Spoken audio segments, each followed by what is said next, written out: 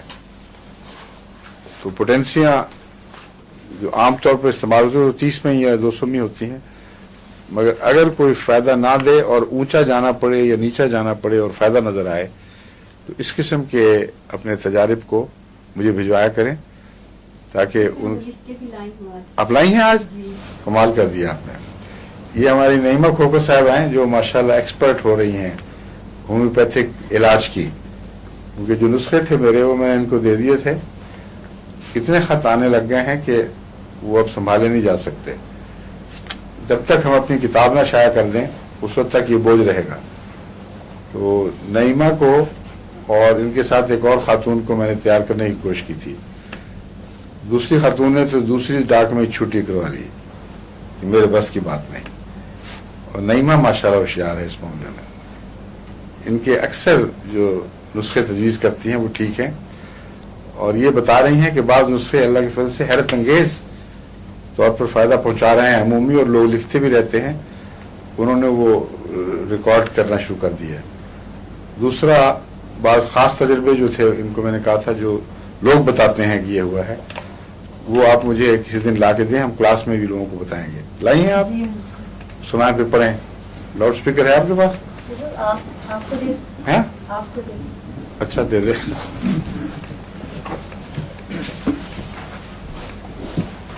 Doctor صاحب تو تیار نہیں تھے شیئر کرنے کے لیے. میں دیکھ رہا تھا ان کے ہاتھ کی طرف کہ لاؤڈ اسپیکر اٹھانے کے لیے ہلتا ہے تو نہیں کرنا ارے شکر ہے تاج محل میں دل چھوٹا ہے.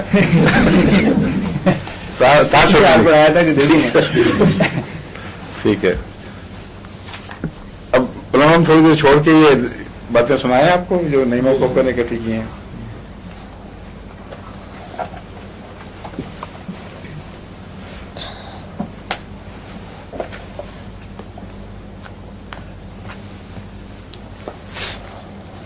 ایک میں نے نسخہ بتایا تھا, یہاں بھی شاید بتایا تھا, کہ عام طور پر جو سینے میں جلن بتاتے ہیں لوگ اس کا دل سے تعلق نہیں ہوتا بلکہ معدے سے ہوتا ہے.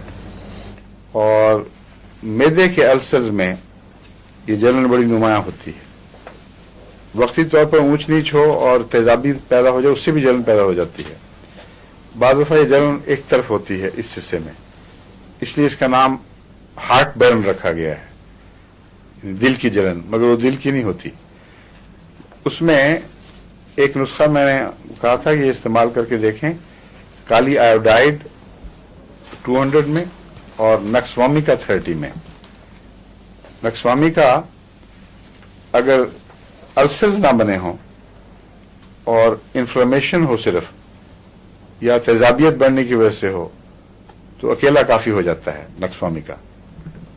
اور اگر زخم بن گیا ہو یا السر بن رہا ہو اس میں نکسوامی کا اکیلا کافی نہیں ہوتا.